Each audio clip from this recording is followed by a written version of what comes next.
Wish I was in the group so I could see what people are saying. Hey, everybody, it's OmniDog here, live on a Sunday at 1 o'clock my time, but it's 6 o'clock my guest's time, who lives in Wales. Up! That's my fault. I forgot What to have you mute done? my damn YouTube page. Okay, you have to mute your YouTube page. I've done it. I'm the expert in this, and I'm totally yeah, that's good. Good way to start it. Anyway, welcome, please, my debt expert, Lewis McGregor, my buddy from the Omnibus Collectors Facebook page. I've known for 2 years. How's it going? Doing well. Busy at the moment, if anything. Very busy. Not much. Busy comic staying reading. out of debt. Yeah, that's one of the, well, trying to. Well, in honor of you, I wanted to make sure you knew that I have the vest that I'm going to put on.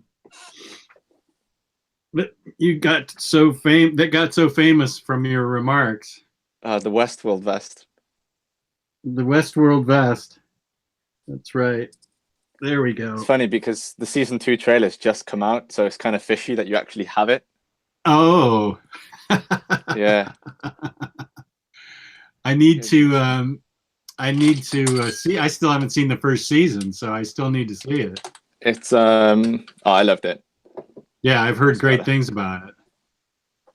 I'm just getting, there you go. I'm getting some lag with my connection. I'm just trying to push things back. Oh, okay. If I drop out at all, I'll be back. Okay. No problem. I've got my my iPad right next to my wireless dongle, so I think it might interfere somewhat.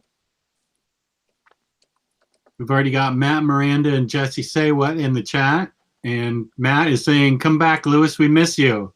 Not at the moment. Not at the moment, but those are still nice things for him to say, to know that you're missed. Right, I've zoomed in the comments. I can see it here.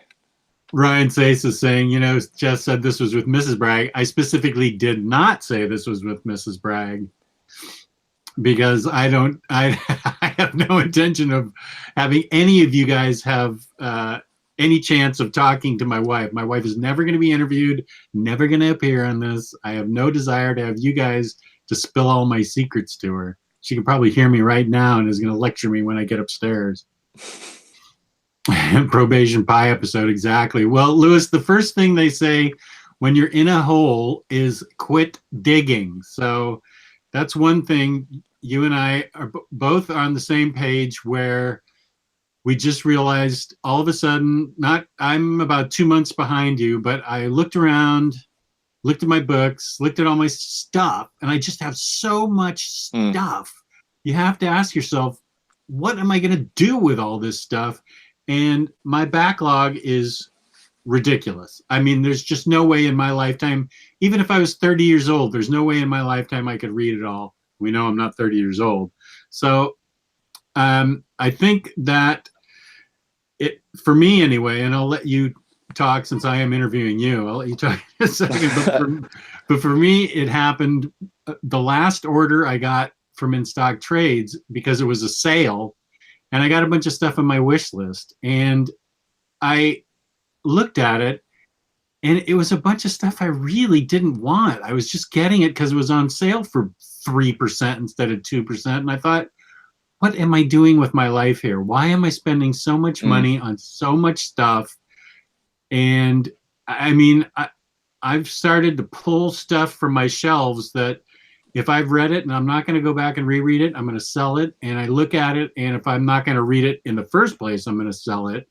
So Matt Miranda's calling it my moment of clarity. So that, which is true. What was your moment of clarity? Well, I know you say about 2 months behind me, but I think for me, it probably started last December. That's when I started to go on my big omnibus purge. And I think it was, I just had Amazing Spider-Man Volume 1 by Stan Lee through, and I managed to get it for £25. And it was the first ever time I didn't have a space for a book. And I was like, oh, okay, it's fine. We'll put up some more shelves. But then I started to look around and I was like, holy shit, I haven't read the majority of these books. And I've just been getting book after book.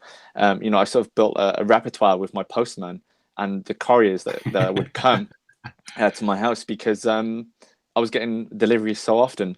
And I think it was December 2016. And then I basically spent the majority of 2017 selling everything in the group.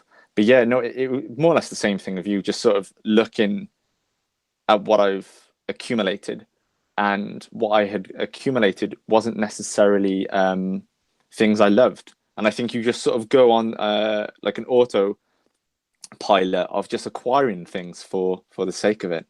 And so yeah, so I think my moment of clarity was December 2016.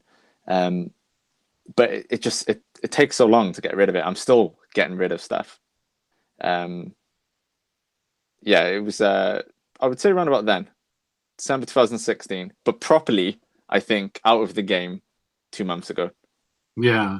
Well, part of I know you have done a lot of research on this consumerism and the buying of things and everything, and so I'll let you take it from that point of view, but I can take it from the point of view of an addict, because I am an addict. Everybody in the chat, generally everybody knows that I'm an alcoholic, and I've been sober for a little over 9.5 years. But my addictions run. Thank you. My addictions run all over the place to, especially now, to shopping, because there's something about spending money and getting packages that scratches that itch that, like alcohol, for some people it's drugs. But shopping for me and getting those packages and spending that money is an addiction for me that I have got to stop. I have stopped it. I've managed to stop it, but it hasn't been easy, because it's so easy to spend money online and get instant gratification. So for me, if there's anybody out there like me, if you're kind of an addiction person, if you've got addictions in your lives, either seek professional help because it's out there, or do what I do with everything, and that is you got to go cold turkey, unfortunately, which means not getting to buy that really cool omnibus that's coming out, or not buying that really bitchin' Gwenpool statue that you want to buy. That's me. But it can be hard for an addict. It is, from my point of view. I mean, it's been very hard. Yeah, no, I get that. I haven't been in your position of being addicted. So, although, do you know what? I guess there is an element of addiction to this. But I think from the perspective that I was coming at the consistent buying, and what you said earlier about the research was, so there would be two fundamentals of the psychology of, as we're humans, we want social status. And within the group, social status is having a lot of cool shit, like the stuff behind you that is going to give you a lot of cred in comparison to just a few books. So I can give you an example that if for example someone posts a haul and it's full of whales, maybe 10 to 15 omnibuses, oversized hardcovers, they're going to get an abundance of likes. Now, in this digital age, likes are a form of dopamine. You are popular. The more likes you get, the more popular you are. And it's going to give you that little bit of gratification. And then on the flip side of that is that you have the nerd culture. And these two elements of social status and nerd culture play hand in hand. Because essentially, as a nerd, you want to be looked at as a big fan of something, and the person with several more books of the Hulk compared to a guy with one book of the Hulk is going to look like a bigger fan. They're going to look like that they like that character more. And these companies and the comic book industry, they play on this element of making sure that people need to buy stuff to become the best fan of it, especially with variants. If you still buy singles, I don't know if you do. I don't. But there are some single issue covers, and it's just sort of like, well, with the incentive of it being one in 50, you know specifically that for every 50 copies bought of this standard issue, you've got the rare variant. And I think with the element of nerd culture and needing to have more to be a more verified fan, companies love it. And I can give you a really cool example of how this bit me in the ass a few years back. I was speaking to it was a friend of my ex-girlfriend's, and I think he at the time had to get rid of his entire comic collection. And I just acquired all of Captain America by Brubaker, and I hadn't read a single volume yet. But and these were the individual premiere hardcovers, not the omnibuses. This was before the group even existed.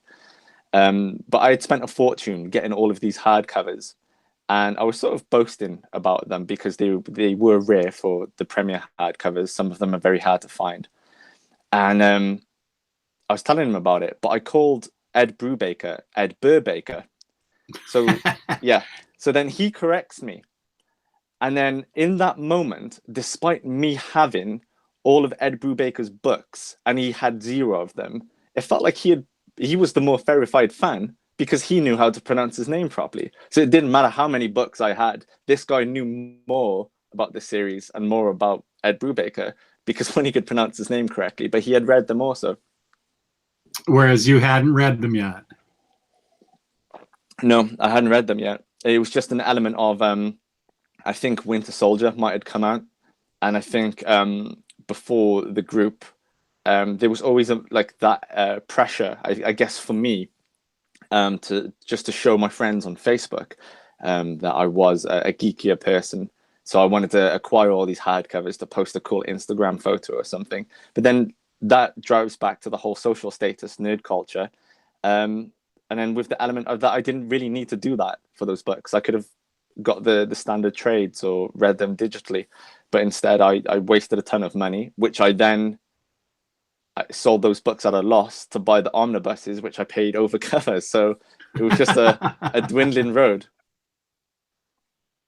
Right. And I totally get it. I mean, you can see my background. You know, I've accumulated stuff, so I am not one to point fingers. I'm definitely of the mindset that I'm at the point I'm still going to buy books, but I got to have more of a set allowance.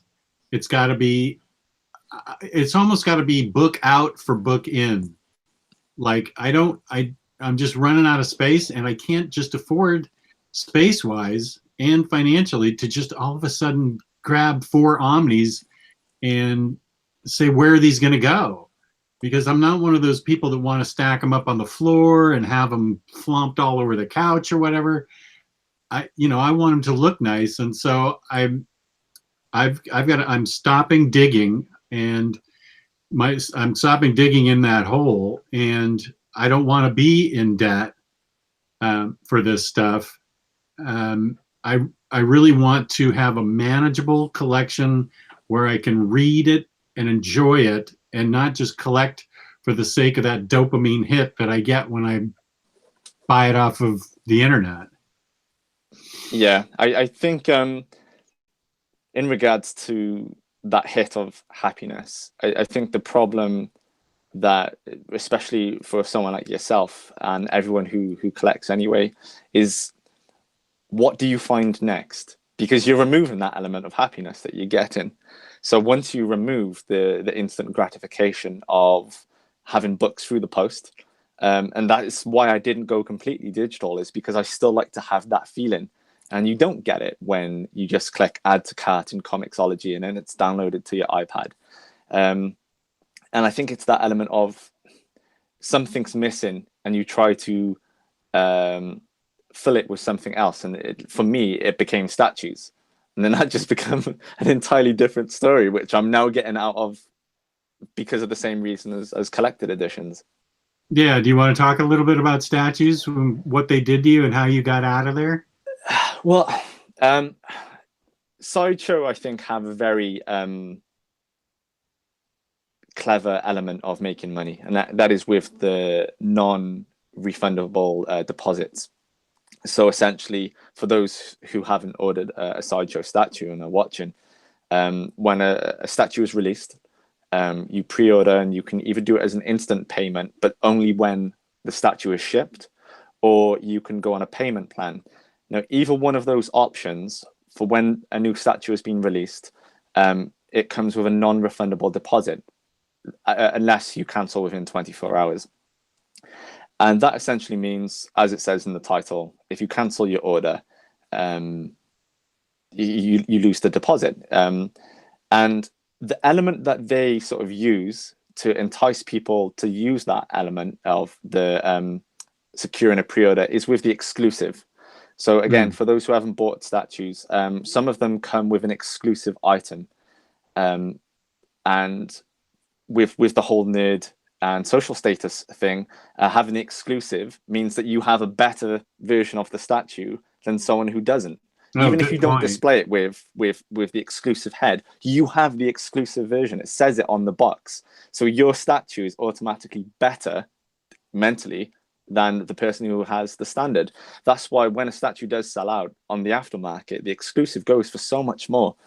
But going back, so the exclusive will have a limited number in comparison to the standard statue. So I think the big Thanos one, for example, the exclusive was 750, and I believe the standard is 2,500. Don't quote me on those exact numbers, but that was sort of the difference between the edition sizes between the two. And that Thanos sold out within 5 minutes. Now, it was a highly anticipated statue, but still, it's that element of, I got to get the exclusive because it's better than the standard. And that caused me a lot of trouble with Sideshow. So I've told you, but in total, I worked it out before Christmas, $1,500 worth of non-refundable deposits, which have just been lost. They just gone to Sideshow. And that's a lot of money. Because you've decided you better not spend the money on the statues and you just cut the cord on them. Yeah, exactly. But you still lose that initial amount. And then when you look at it in the long form, that's so much money just to sort of, you don't get anything for it. It's not as if they can transfer it to credit or reward points. It's gone. And I think what the problem is with that hype factor of getting the exclusive and having your nerd or geek social status higher because you have that exclusive. And again, from Crypto's Den, it was the element of posting my order placement. Like Lewis McGregor's just ordered, I don't know, Spider-Man premium format or whatever, and getting 6 likes or whatever from Crypto's Den. And you get all these hits of dopamine, but it's just costing you money just for that element of being popular for a few seconds. Right. And I totally get how fun it is to be popular for a few seconds. It is it is a huge hit of, are we still, I don't know if we're still talking about dopamine or whatever the chemical is that as an addict I like, but it is a huge dose of it when you post something and it gets 26 likes or something and you're like, all right, I am somebody, people like me. So I totally get that. And so that was sort of one of the things I cut with the statues. And another problem I have with the statues, and I luckily I found this problem, well, not necessarily a problem, I guess, this marketing trick very early on into buying statues, and I was able to sort of like stop myself from going further. And that's the element of having an accompanying piece. So for example, you have the Wolverine premium format, and then you have the Sabretooth premium format. And with all the great editors and photographers from the statue companies, once the second statue is announced, they start to photograph and video both statues together. And then there's that element of it not being complete anymore, and you need to buy the second statue. And I've got it now. I've got the black suit Spider-Man above me and then the Green Goblin down there because I needed the Green Goblin to go against Spider-Man, but I didn't. But I've still got it. You didn't need it, but you did need it. Yeah, yeah. I didn't need to buy it, but I have got it now. So Right. And you've been selling off? Have you actually gone into debt to buy things, and yeah. you're Oh digging yeah, yourself out? yeah, definitely. I think it probably all started like my big credit card bill probably started with the Justice Society, the JSA omnibuses. I thought I'd get all three for the sake of it rather than just buying the one. And then that just sort of kept on tumbling, and I haven't been able to clear it since. But I talking of credit, I think what is such a big, it can get you in a hole is PayPal buy now pay later. Do you Oh have that yeah, feature in the US? yeah, yeah. Okay, yeah. Also, we have So the deadly feature PayPal credit. yeah, I have that too. That's a deadly feature. And but I got a good story for the PayPal credit, and it kind of highlights a point of again what these companies want from a consumer like me who might not have the best control. But I think maybe two years ago or so, um, my girlfriend at the time wanted to go out, and I didn't have the money, so I legit did not have the money in my bank to go out and have a meal. But then when like a TV show was on the ad break or something, I went into the toilet and I didn't need to go, but I went in to bid on Thor by Simonson, and I managed to win the auction, and it was something like £110, and I done it on PayPal buy now, pay in 2 weeks. So it wasn't as if I took credit. It was an element of right now I'm going to have to sell a few books to replace it, but ultimately in a lot of those situations, that doesn't always work out. You might not get the sales, and that happened to me quite a few times. And then I'm in a worse position. But then going back to the books that I sold for the omnibus on PayPal buy now, buy now pay later. If I didn't need them and it would have given me money anyway, well then I could have had the money to go out for something to eat in 2 weeks' time, but I didn't. It was purchased on the book, and I think that's such a deadly feature. So the only time I ever use PayPal buy now, pay later is when I'm buying a statue from eBay, and if there's a problem or if it arrives damaged, eBay will refund and sort it all out. But no money is actually gone from my pocket. But I'll make sure that that money is set aside anyway. It's not as if I have to sort of scramble for it. But yeah, PayPal buy now pay later is very deadly. But you use it now as a preventative on getting statues that are maybe, so you actually get the statue, can check it out, and then you pay? Yeah, so I don't know how it works because I know a few guys were asking about it in the group before, and I think our system in the UK is a little different. I think it might be. So how it works in over here is PayPal sends the seller the money, and then you receive the item, and then PayPal will debit it from your bank account in 2 weeks' time. Oh, okay. Or you can choose to pay it back early. Okay. Yeah, no, I don't, to my knowledge, that may be a thing here. If it is, I haven't used it, so I don't know if it is a thing here. And there's a couple things in the chat where people are smartly saying, set yourself an allowance, set yourself a budget, stick to the budget. And I totally agree with that. And I'm sure Lewis agrees with that. But the problem is that we're impulse shoppers and impulse spenders. And in my case, I get the addiction hit off it, and it can be easier said than done. I'm in a position now where I've just had it. I've sort of hit my bottom, like you do when you're drinking. With collecting, I've just hit my bottom, and I'm just like, I'm not into this accumulation phase anymore. I want to enjoy what I've got, and I just don't want to buy everything out there for the sake of owning everything out there.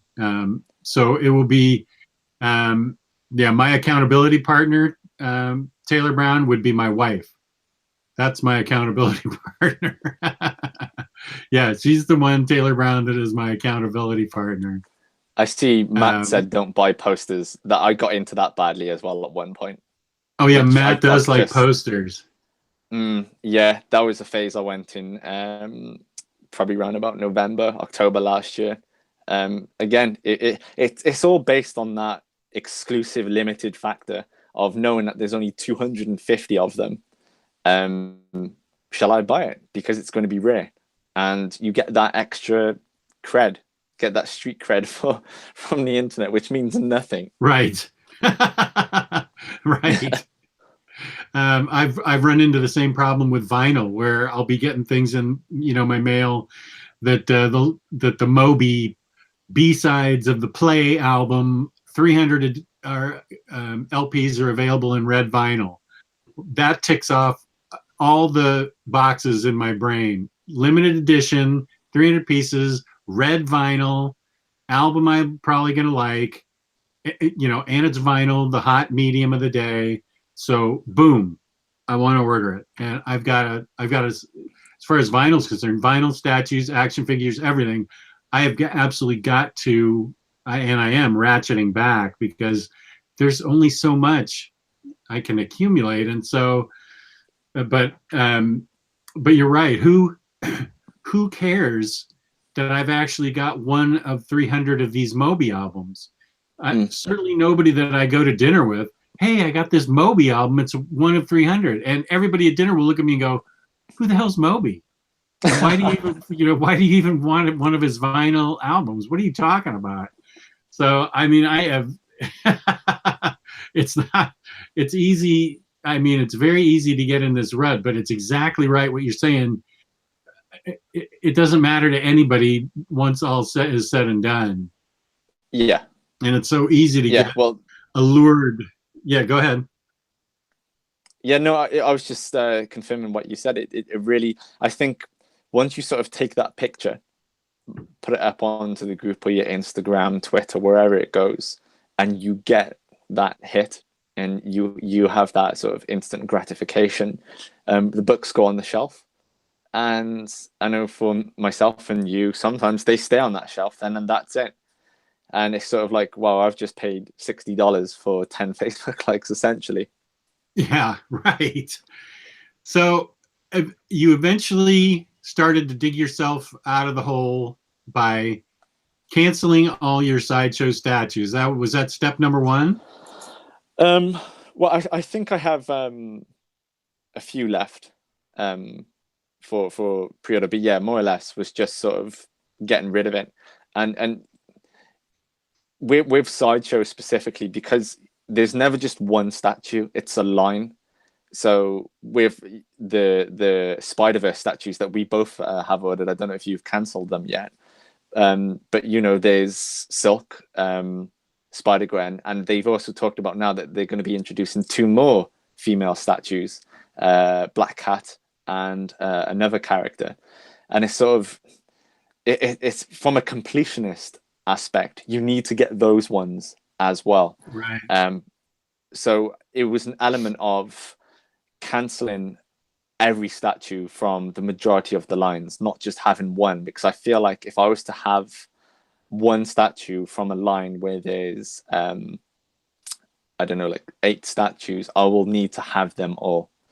And then that's just sort of in dangerous sort of territory, I think. So yeah, so getting myself out of the hole initially, over the past 6 months, was getting rid of those pre-orders and losing my deposits.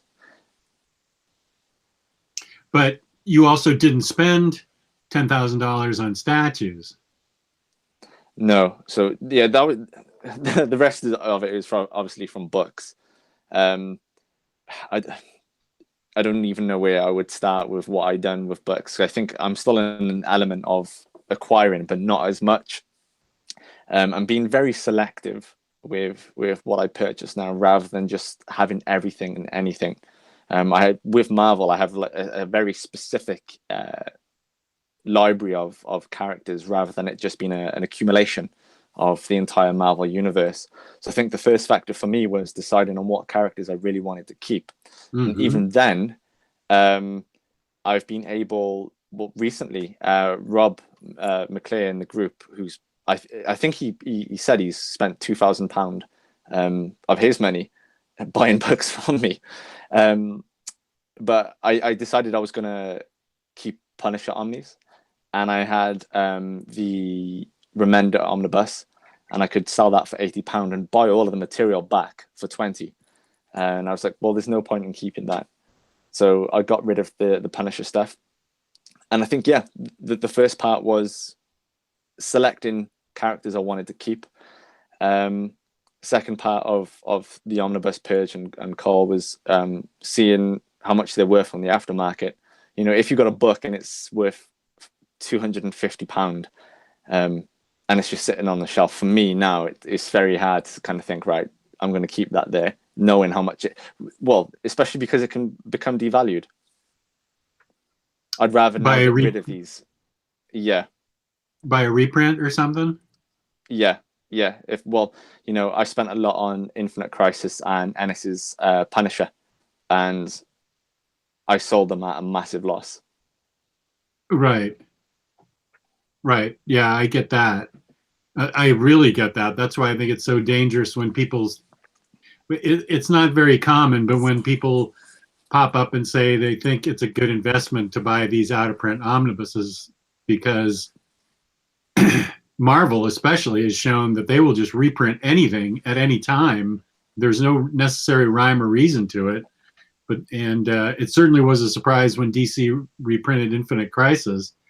Those are two of the biggest whales out there, and just boom, there it goes. If you had bought that for $250 and were trying to flip it on eBay for $500, and DC or Marvel comes out and reprints it, you're stuck in the hole right there, trying to flip it. Which is why I think Omnibuy are the worst investment that you can make. Yep. Yeah, I think the problem with the omnibus format is because they are prestigious books in their format. You know, the oversized hardcovers. They used to have nice printed paper and the faux leather, but there's the element of it's a prestige book. Well, it is a prestige book regardless. It costs a lot of money, and they're beautiful books. But the problem with that is that, unlike a statue, they're not limited. And I think that is where a lot of people slip up when you're talking about buying books as investments. You have a set period of time before that investment is gone. And I think, you don't know when that time's going to come. I think other than like the indie books, like the Strangers in Paradise and so forth, really, really bad investment. I've lost quite a lot from doing such. Okay. So let's go over what we've talked about so far. If you're finding yourself spending more than you should, first step is to stop digging yourself that hole. Now, not everybody can go cold turkey, but the first step is stop digging and just get control of your spending, whether it's through professional means or through a wife or partner that can administer the ruler to the back of your head and say, quit doing it. The first thing is you absolutely have to stop. The second thing is possibly setting an allowance or tightening up your goals if you can be trusted with spending.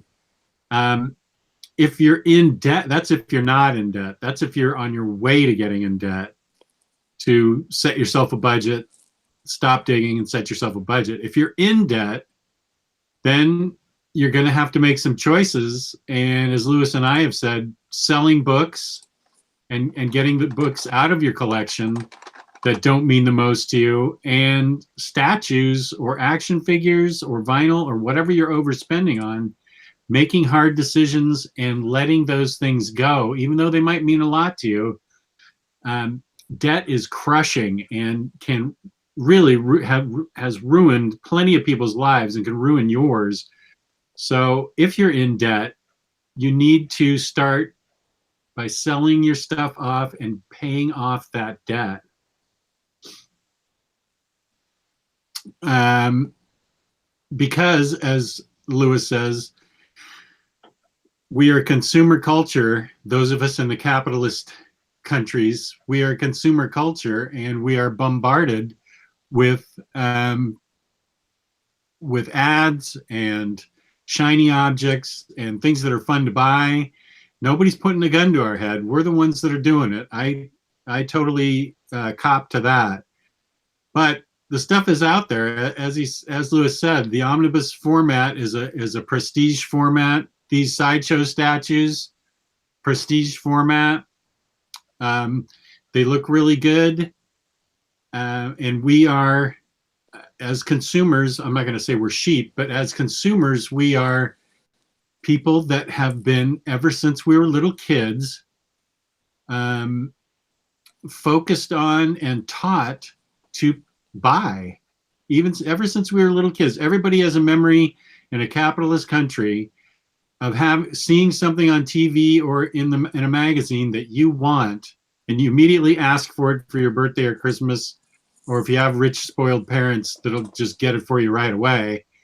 But we are definitely trained to buy, and so that's one of the things we have to recognize, is that even though consumerism and capitalism make our worlds go around, they can grind us under their foot too. Have you ever sold a really rare whale which was special, or perhaps you were really happy to have it in your collection? I'm getting close. Because I I have it. think, sorry, go on. No, I'm getting close. I have a ton of books pulled that I'm going to put on the group for sale this week. Probably. I just need to get some bubble wrap, which I don't have. I've got everything else. I have a garage full of packing peanuts. But yeah, I pulled a bunch of books that I really wanted to read, but then I pulled a really special 3-piece omnibus set. And I just don't know if I can let it go. It would bring in a ton of money. I'd have to sell it on eBay or something, because it could bring in so much money. I don't know that I can do it, and I know I really need to, but it'll be easier to sell these other 7 books and I'm still going through some of my other books to sell. Nothing's nailed down. I think once, because I have sold, I think the majority of the whales, and the books that are still considered whales, such as Annihilation, Ultimates, Secret Warriors, some of the old Silver Age books, the Captain America Brubaker set, Daredevil by Bendis. I've sold all of these books, and I think there's that element of it's in your collection. And the hardest part about selling something is not listing it or sending it to the post office, sending it to the destination. It's having the guts to get that book and put it up for sale. Now, sometimes I can go back and forth on whether I want to decide something for weeks on end. I currently have got rid of all of my Doctor Strange masterworks. And I said to Kong, and I said to yourself, that I was going to sell all of my Hulk Masterworks and Doctor Strange. Got rid of Doctor Strange, but when I was taking the photograph for the Hulk Masterwork books, now these are, I don't know what the price is over in the US, but over here they're like 40 to 50 pound books. And there were so many of the Hulk. And I started to feel, a little bit scared to go through with this, because I had 11 Masterworks. And I was suddenly just going to remove an entire shelf of my collection. So I've put them back, and I still haven't moved them. But what I do find is selling that first whale, once it's gone and out of the door, for me personally anyway, I don't know how anybody else feels about this, but I don't care about it. Once it's gone and it's out of the door, I feel like all of that worrying for that rare book on possibly not having it in your collection and losing that nerd cred because I've sold Annihilation. I just don't give two shits. It's gone, and that's it. Oh, that's good to know. That's really good to know. As I contemplate selling my whaliest of whales just to free up space, give me some cash, and the other thing is, it's available in trade paperback too. The complete run I can get in trade paperback, nice thick paperbacks that are probably just as nice, and at a fraction of the cost. So Yeah, I will have to. These are the things I want to sell are minor whales at this point. People will want them, and some of them I'll be dropping the price on some of these Omnis that I got for no other reason other than I could have gotten them. Like I'm nothing against John Byrne, nothing against Alpha Flight. I am sure that's a good book and people have fond memories of it. But why did I get that book? Alpha Flight by John yeah, Byrne? I'm never going to read that. I mean, I'm going to have to sell that for $30 to get it out of my life. That's craziness. So, I mean, and there's a lot of books like that that I just bought because it was, there's a lot of books that I bought just because it sounded good at the time and I had no control. So I'd like to think I yeah, have a little more control right now. yeah. No, it's just as soon as you get rid of, like, if you start with a big whale, getting rid of everything else is just easy. I think back last January 2017, I put up Ultimate Thor Simonson because the reprint hadn't been announced at the time, and I think a few other rare books, and I was really queasy about doing so. And the funny thing is that I hadn't read those books at the time, but it was that element again of just removing a bit of my status physically and literally away from me, and sending it to someone else. But as soon as they were packaged up and they were gone, I just did not care about them, and I haven't thought about them since. The only ever time that I've regretted and then went and repurchased books was with the Fantastic Four series that I sold, for Stanley and John Byrne, because they are one of my favorite characters.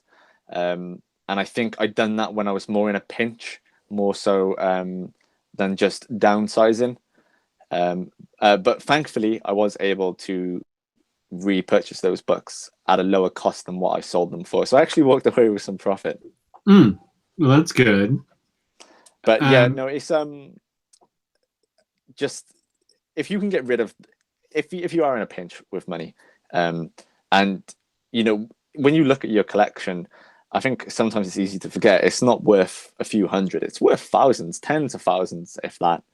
I would say start with the whale, start with the top whale, because one, it's going to bring in the most money, and two, once you've got rid of that very rare book, that at the moment, because it's never ever going to be worth that much on the aftermarket, because unless the world ends sometime soon, Marvel is going to ultimately reprint everything.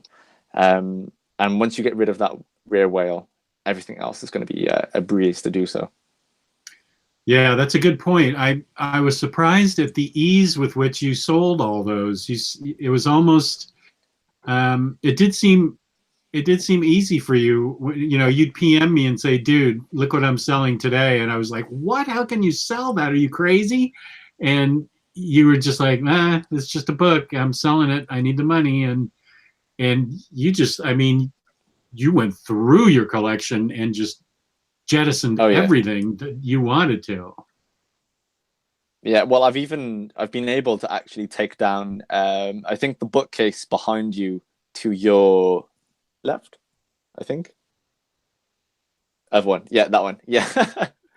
I had a bookcase that was probably 2 times the size of that, and I've been able to get rid of it because I don't need the space anymore. So now I've got statues on top of a smaller bookcase. And yeah, I've at one point the omnibus collection that I had took up the majority, not only of my collection but of my space, and now it's the minority. To be honest, Other than the Fantastic Four books, you can't even see any omnibuses because the Deadpool stuff is hidden. Mm. But at one point, when you And walked into them, yeah, sorry, go on. no, go ahead.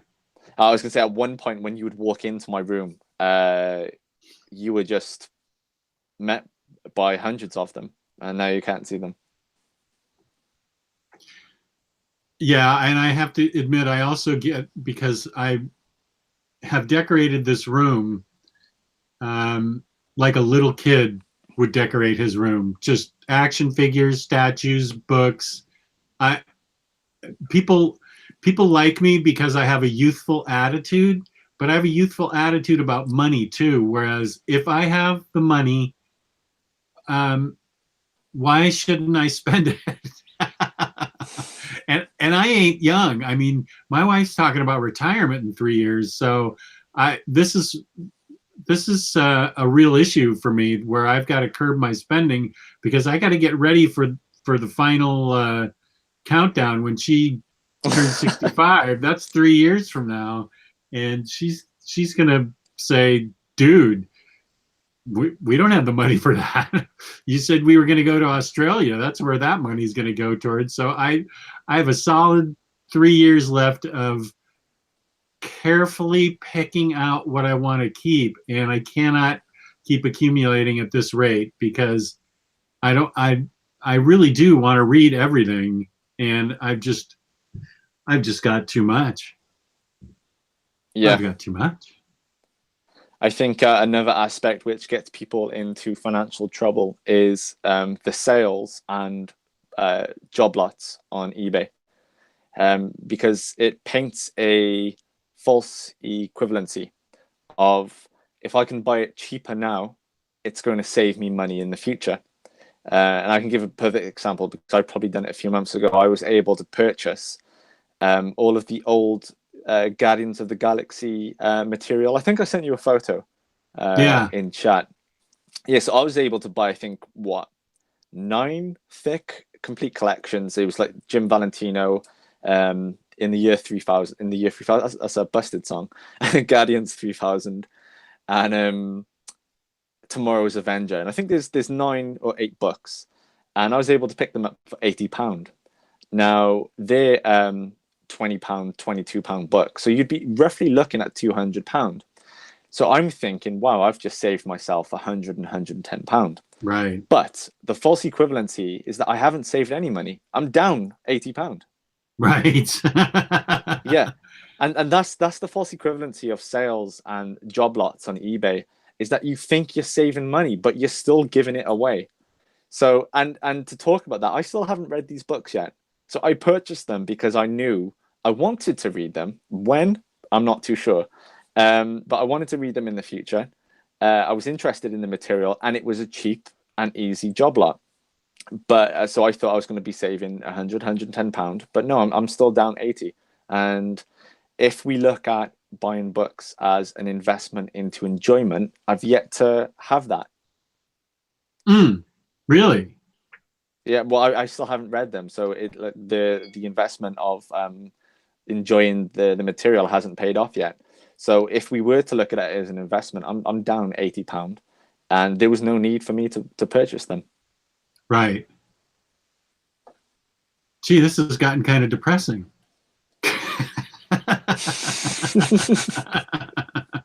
That's a heavy topic.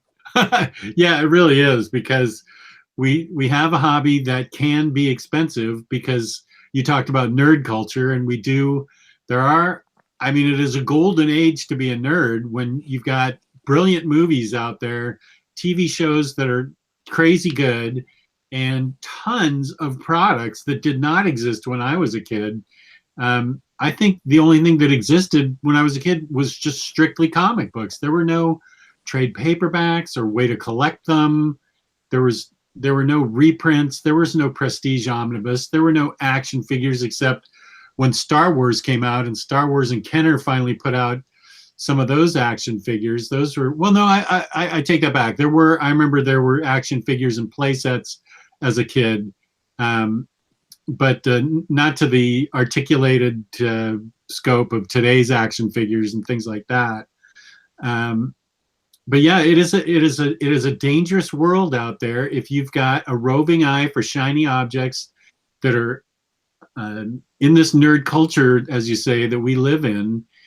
Unless you have a modicum of control over yourself.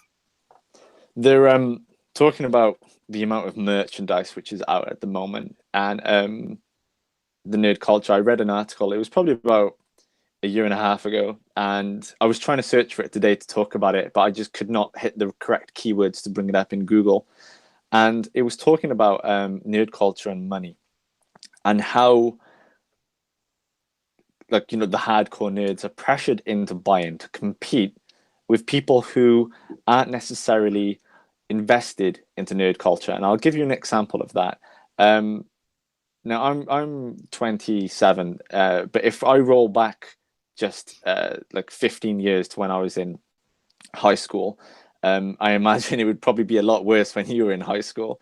But you'd get picked on if you were reading comics, if you were showed interest in that sort of area. It wasn't cool. The cool thing was to be into football or soccer or whatever the sports element of your school was.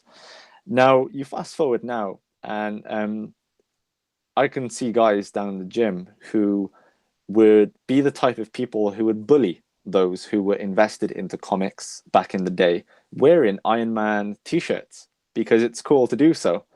And I think what this article was hitting notes on was how the people who were already in this culture, this is their life, this is what they've always known.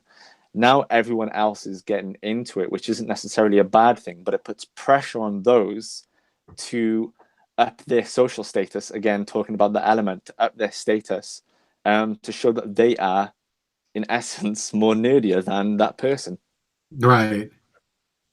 That's an excellent example.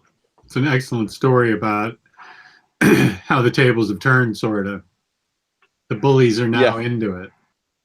yeah, and it to prove your worth, you like ultimately need to feel that you need to have better stuff, which is what these companies love. Pop vinyls for those characters that no one's ever heard of, but you need to have it anyway, just because, for no reason, just because. I'm just Look looking at you. over at my stack of Oh pops well. right there.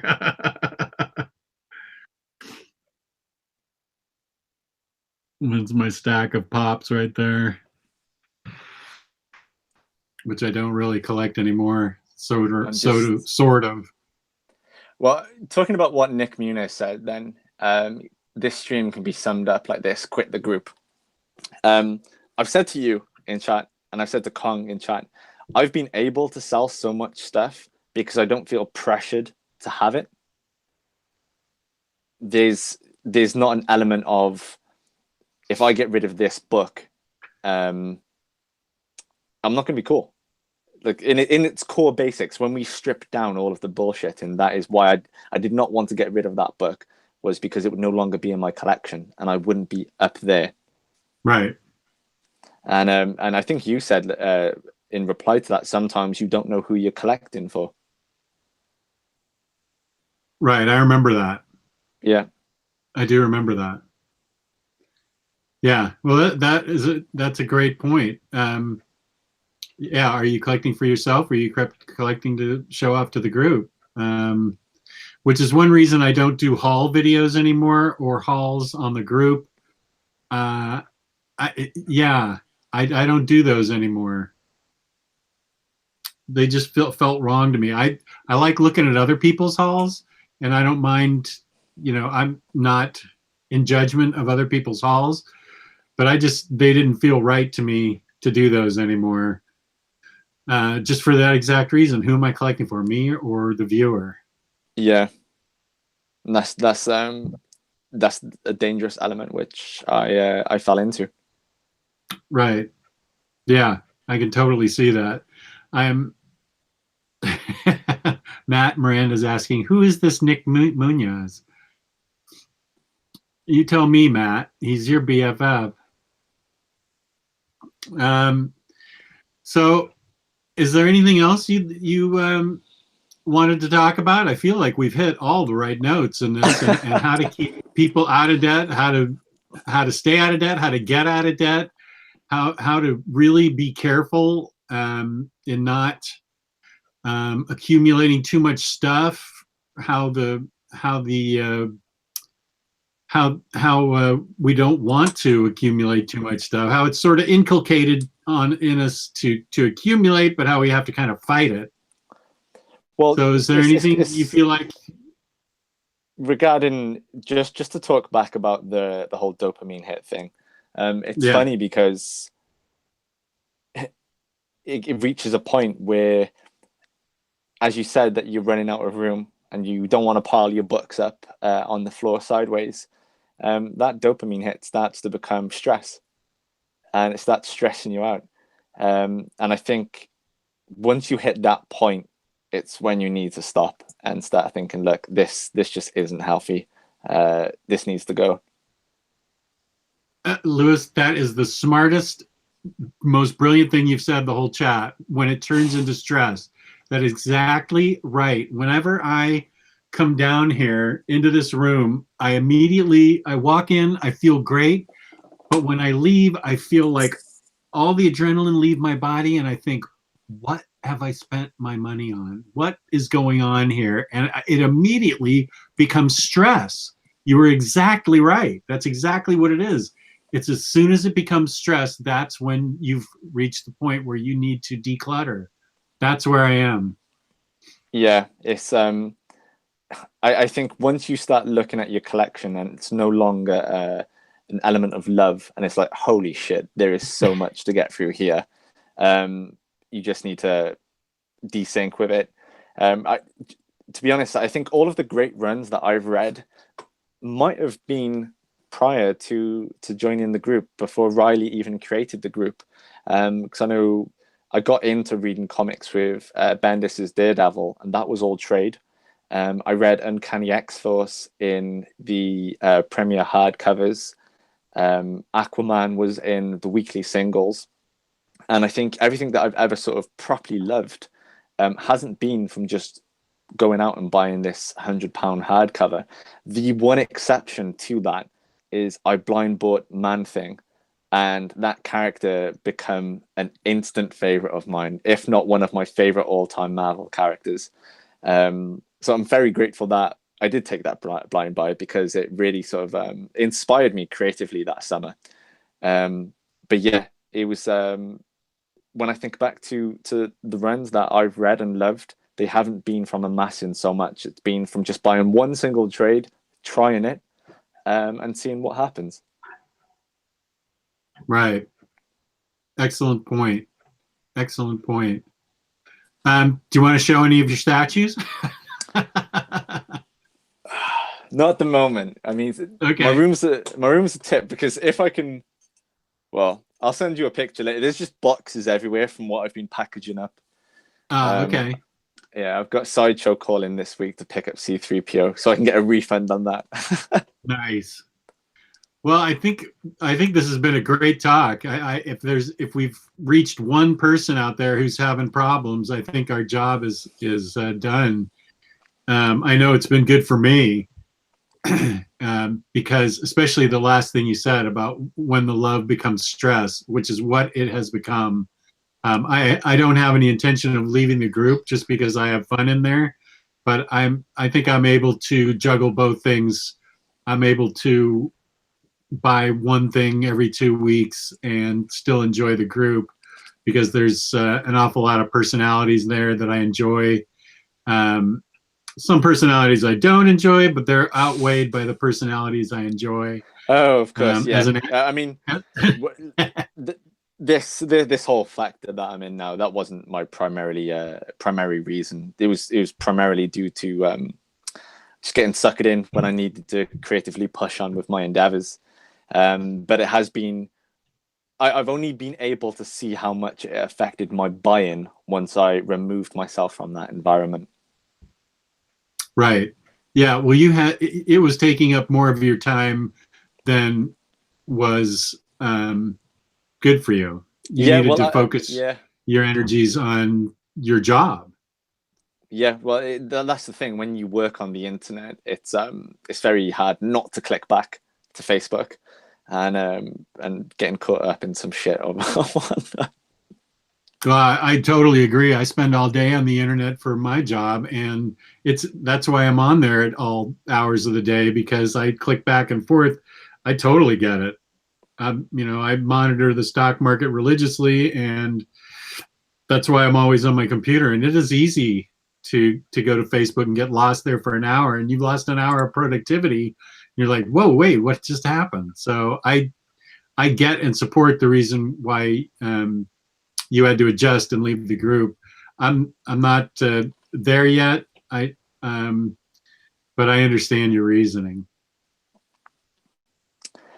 Well, who knows? May see a reappearance next year, or you won't. Well, we do miss you because you're a great guy, and we do. I'm glad you and I still chat in the PMs. So we miss you in the group admin chat, and we miss you in the page itself. So it's been great talking to you, and this has been a great subject that I think has been an important one for us to talk about. I think we've covered a lot of topics and a lot of parts of our topic, and I'm really glad you came to me with this idea because I think it's an important one. Yeah, no problem. It's been fun. All right. Well, do you want to promote anything that you do on the internet? I don't know, guys. I'll tell you what. I'll put my YouTube channel in the chat.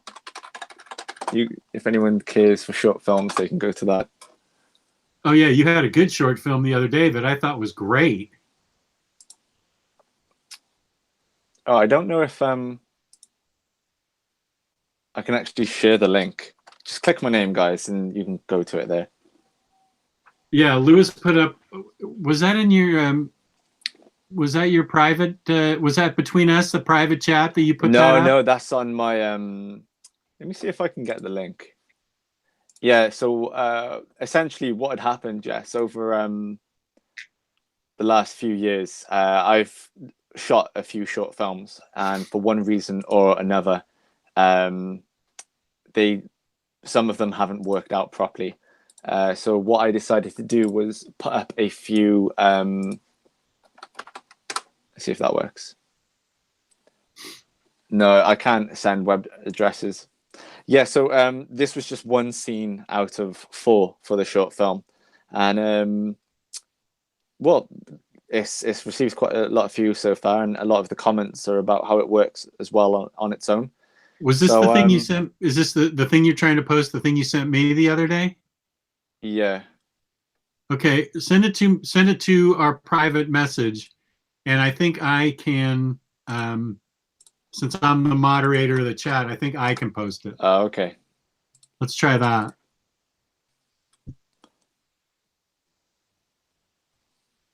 Whoa, that was fast. How'd you do that fast? Okay, let's see if I can do this without screwing it up.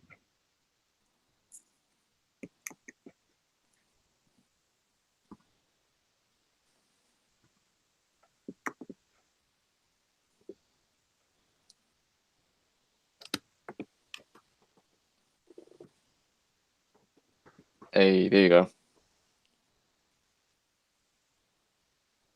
Okay, good. Hey, short scene. Oh, did I put film? Yeah, it's Sorry. If people read the description, they'll understand. What statues am I keeping? Hulk, Geralt, Doctor Strange, and I'm sort of torn at the moment on Spidey and the Green Goblin. I'm still having trouble canceling Spider-Gwen and Silk. I really, really, really, really, really need to cancel them, and I'm having a very hard time doing it.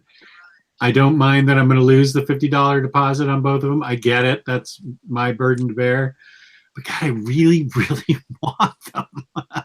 So I've really got to pull the plug and cancel them. That's Yeah, well, that would not go over well in my house. the problem is at the moment as well is that talking about not having omnibuses as investments, I don't think you can no longer really have statues from Sideshow as investments, because the market is so oversaturated with all these different companies. And Sideshow are putting out so many statues with such a high edition number, that all of the ones that I've sold over the past year on eBay, I've taken a hit on.